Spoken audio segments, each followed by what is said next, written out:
Seguimos en esta revista deportiva agradeciendo el buen programa que va llevando Ricky Hernández en la producción y nuestros compañeros técnicos, además de los anfitriones del día, Neftalí Ruiz y Juan Carlos Morel. El periódico El Caribe de esta fecha, 12 de septiembre, trae una columna, nuestra columna de cada viernes, con el título Clásico de Pequeñas Ligas. Hace rato que venimos hablando de lo que ha sido este evento que nació con el canal, y ahí lo explicamos en esa columna del día de hoy. El canal nace en octubre del año 2013 y el primer clásico de pequeñas ligas surge en febrero del 2014. El éxito fue tal que a partir del siguiente evento, se llamaba Clásico Scotiabank de pequeñas ligas y así duró por muchos años, hasta que por un asunto que aún todavía muchos no entendemos, el clásico sale de televisión, pero se sigue desarrollando. En esa columna hablamos de cómo ese clásico fue cambiando la captación del fanático, cómo fue impactando, no solamente en la vida de cada uno de esos peloteritos, sino también en la misma programación del canal. Porque, como decimos en la columna, inicialmente el clásico llegó como un evento para atraer el público, un torneo de béisbol de niños hasta 12 años, que era un tremendo contenido para las mañanas del sábado y del domingo, las mañanas de los fines de semana, porque eran juegos de béisbol en vivo, algo que nunca se había visto en la historia de nuestra pelota. ¿Qué sucedió? Esa fue la primera impresión, eso fue lo que convenció a los dueños de este canal y obviamente a la dirección a mi cargo de poner un torneo en vivo de televisión o de béisbol en televisión. Eso no se había visto antes. Inicialmente contenido, pero ¿qué resulta? Una de las situaciones que se ocurrió, se presentó, la estrategia fue, bueno, pero vamos a repetir estos juegos. Ellos juegan en vivo en la mañana y lo ponemos en la tarde, en la noche, que los mismos jovencitos se puedan ver. Y eso de una manera u otra va a gustar, no solamente que ellos se vean en televisión, sino también a los familiares. Resultado que no esperábamos, que no se había estudiado, que no se había proyectado, al menos en nuestros escritorios, era el resultado que estábamos viviendo después. La gran vitrina que en televisión se convertía este evento y esa gran vitrina que atraía a scouts, exploradores, escuchas de los 30 equipos de grandes ligas que comenzaban a identificar talento a través de la pantalla de CDN Sports Max, que era como se llamaba en aquel entonces. Inicialmente Sambiorix Vidal, quien era empleado de esta empresa, que se acerca con el proyecto en papeles, un expediente, un archivo, un folder, mira lo que tengo. Y eso llamó la atención de inmediato. Luego con el tiempo que se vio lo que estaba sucediendo y el crecimiento y cómo marcaba esto en los ratings, cómo marcaba en los diferentes marcadores de audiencia de manera positiva, y entonces comenzó a crecer. Y bueno, ya se había unido a los organizadores uno que, según el propio Ambiorix Vidal, fue clave en todo esto y se convirtió en copropietario desde que le presentaron el proyecto, mucho antes que a mí, a Neftalí Ruiz. Pero ¿qué resulta? Recientemente grabamos el podcast Sonido del Béisbol con el episodio clásico de Pequeñas Ligas, donde tanto Ambiorix Vidal como Neftalí Ruiz cuentan las anécdotas, la historia de este evento. La realidad es que el clásico de Pequeñas Ligas fue llamando la atención de Nuria Piera, que a la sazón era la directora del Canal 37, de hecho en ese momento el proyecto se llamaba NCDN, en la N de Nuria, que hoy en día es el logo de sus medios y sus medios digitales, y su hermana Sonia, que Dios la tenga en gloria, Sonia Piera, que fue pieza clave y determinante en cuanto a el desarrollo del evento, como podrán verlo en este podcast que debe salir en los próximos días ya, ese episodio que está siendo procesado en postproducción para lanzarlo a los diferentes medios digitales de nuestra empresa. ¿Por qué nos llama la atención y por qué hoy, tantos años después, venimos a hablar de esto otra vez? Es que nos sentamos, y en ese podcast lo confirmamos, a mirar la cantidad de peloteros que han pasado por este evento y que hoy en día están en grandes ligas.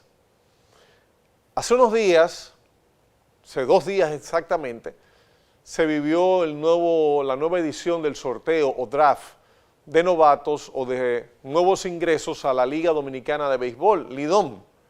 Y como que todo va unido, como que todo va hilvanado, porque en ese draft, según nos cuentan los organizadores del Clásico de Pequeñas Ligas, habían cerca de 20, 25 jóvenes que pasaron por el sorteo.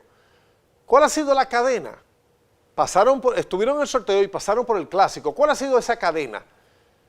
Inicialmente juegan en este torneo que ustedes están viendo a mi lado y juegan como un torneo recreativo, un torneo de diversión.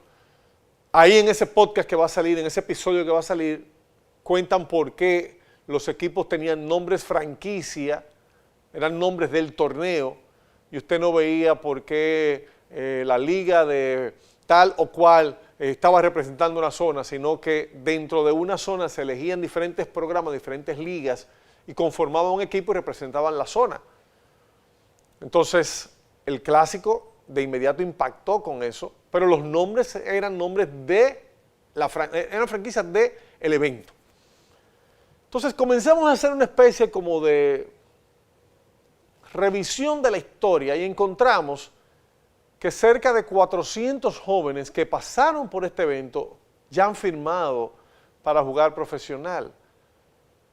Pero, más lejos todavía, y le decía a Neftalí Ruiz hace un rato, aquí fuera del aire, es el legado que este evento ha dejado y que sigue produciendo, porque Ambiorix Vidal lo sigue haciendo fuera de la televisión.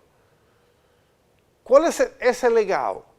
Es un legado histórico que muestra la importancia de exponer a los muchachos jóvenes ante un evento de magnitud y de una categoría superior a un torneo cualquiera, un torneo tradicional, un torneo común y corriente. Hemos escuchado a Juan Núñez, presidente de la Federación Dominicana de Béisbol, la FEDOM. Hemos escuchado a Juan Núñez en este mismo set decir más de una vez, tenemos que juntar a esos muchachos jóvenes, tenemos que ponerlos a jugar desde que tengan 5, 6, 7 años, que jueguen entre ellos juntos, que se conozcan, que suban, que crezcan entre ellos, porque a la hora de formar parte de una selección nacional de República Dominicana en alguna categoría, van a tener un mejor desempeño entre ellos, se van a apoyar unos con otros. Y es básicamente lo que ha pasado con el Clásico. Es básicamente lo que hemos visto con el Clásico de Pequeñas Ligas, porque hoy en día esos grandes muchachos que están allí en grandes ligas, que de esos casi 400 o cerca o más de 400 que han firmado, ya han subido a la gran carpa más de 15, llegan sueltos, llegan sin presión, llegan con la escuela de haber jugado torneos importantes como este Clásico, con televisión y con la presión que ejerce ante un niño de 12 años saber que está tomando un turno al bate en televisión nacional y que no puede fallar. Y ni hablar de las veces que el Clásico formó selecciones y se fue a jugar torneos internacionales como el Mundial de Pequeñas Ligas de Cape Breton en Maryland, en Estados Unidos, en Washington, el estado de Washington, pero ustedes saben que Cape Breton tiene esto ya como una tradición y que terminó en un momento determinado entregando la licencia de representación del país a ese evento. Es decir, que nosotros comenzamos con el Clásico de Pequeñas Ligas como un evento de televisión, contenido de televisión. Y al final lo que Ambiorix Vidal y Neftalí Ruiz han hecho es un legado que le ha dado al país este tipo de felicidad. Y cuando digo eso, en la columna menciono 5 peloteros, pero aquí les voy a mencionar 3. Aquí les voy a mencionar a un muchachito llamado Agustín Ramírez que está con los Marlins llamando la atención. Dicen que puede tomar votos para el novato del año. Ese jugó el clásico. O ni hablar de Samuel Basallo, que no solo lo suben los Orioles de Baltimore y de inmediato le dan una extensión de contrato y le compran la agencia libre. O sea que proyecta que será una gran estrella. Y obviamente él aceptó ese contrato, porque también hay que tener la inteligencia. Recuerden que los contratos vienen sobre la base de por dónde inició la historia con el bono de firma. Y ni hablar del que hoy en día es el que más llama la atención de los que pasaron por ahí y que se disputa su fama con el más caro del negocio.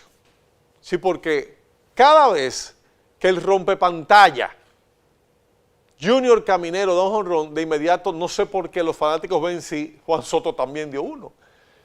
Y Caminero es uno de los que pasó. Y lo interesante es que pasó por el clásico como uno más.